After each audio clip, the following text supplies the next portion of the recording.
Hi, this is Dr. Benoit with Education 504 and 511. And this video is going to help you navigate the field experience for this course. So right at the top of the course with our important documents is going to be your log. I went ahead and I pulled it up right here. Let's see. Well, thought I did. Give me just a minute. I've got so many tabs open. I'm sure you understand. There we go. So here is our record of field experience for 504 and 511. You can actually type straight into this form. If you click File and you select Download, you can convert it into a Microsoft Word form, and that allows you to edit it. Save it to your device and then edit it. So you will have to submit field hours in the very last module of this course. And this is how you will keep track of it. I've tried to put it all in one document to make it very succinct for you. So you will select your program of study over here. So make sure you put your name, candidate ID, semester and year. And you're going to select either the MED version or the professional development. So if you are 504, that's MED, and if you're 511, that's a professional development. And of course, you're going to actually put the little prefix here. I'm sorry, the course number here. You are required to obtain 25 field hours, 25 field hours. And so you're going to do two portfolios in this class. One you will do before midterm, and the other you will do after midterm. And it's recommended that you have about 12 and a half per portfolio. For this course, your field placement hours will be gained through your mentorship portfolios, which will most likely be completed at your school site. Of course, that makes it, you really need to select a mentee that's at your school site. For those of you who may not have a school site, you have a little bit of latitude there. We can help you kind of determine a good mentee, or perhaps you've got some connections that you could use in a local school district for this. So you're going to put the name of the school and then the name of the mentee here.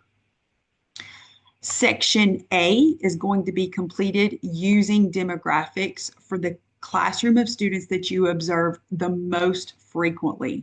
For example, if you observe multiple sections of the mentee teacher's classes, select one, ideally the one you observe the most times, to complete section A, okay? And then section B is going to be where you tell us about the site characteristics. This is actually a hyperlink. Let me see, I'm clicking on it. Yeah. And if you click here, there are directions, and you can follow these directions to get these percentages. The reason you need this information in A and B is because at the very end, you're going to have to submit these into a survey that keeps track of your hours.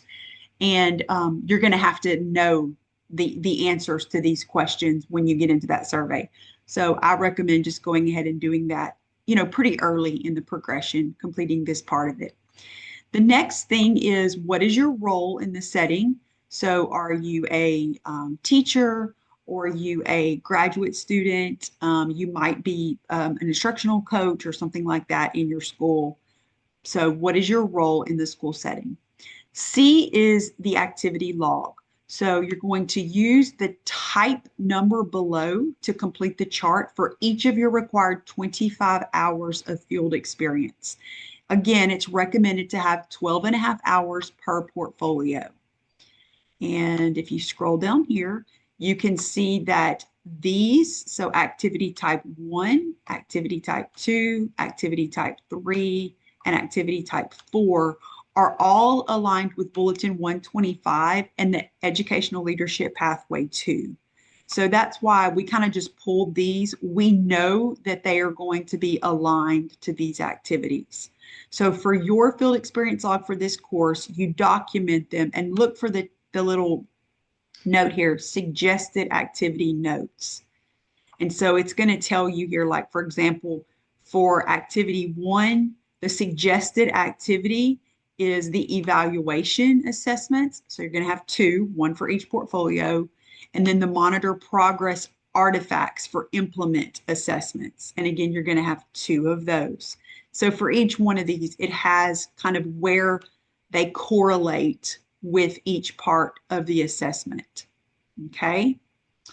And of course, make sure you go and read these descriptions because this is what you will be doing when you do those particular portions of the portfolios. All right. So now let me show you the log because this is going to tell you activity type 1, 2, 3, and 4. If we scroll down, here's where you're going to actually put them. So keep track of the type of activity you're doing, the date and the time that you did it. And some of this might be done, on your own, like on your own time.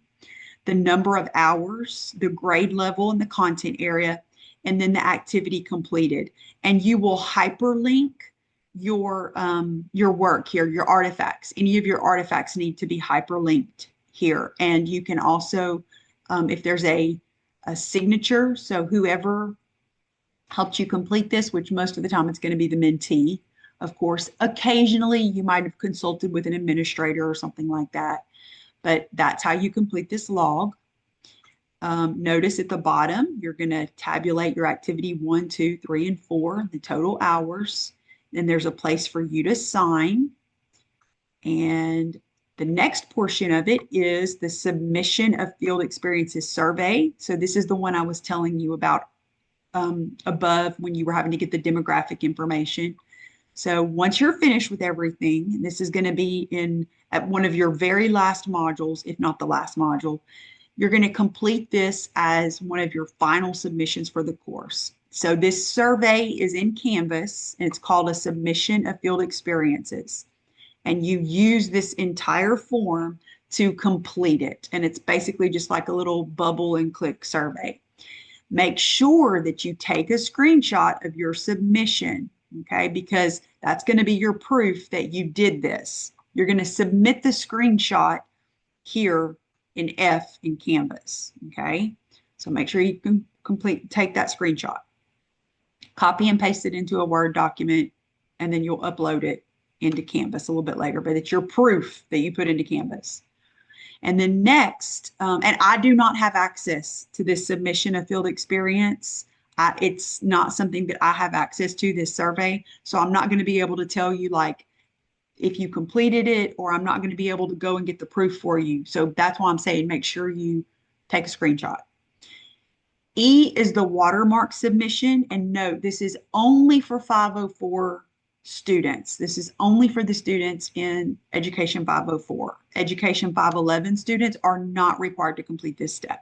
So it's going to walk you through step by step how to complete your watermark, how to load it. And then finally, make sure you take a screenshot of your watermark too. So students in 504, that's step 9. Make sure you take that screenshot. And then lastly, there will be a portal in Canvas. One of the final things that you do is submit your field experience hours.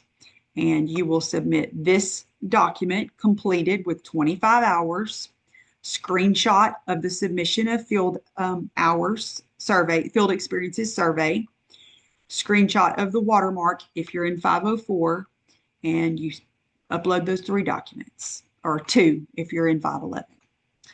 All right, so this is it. It's all in one document to make it concise for you. Please let me know if you have any questions.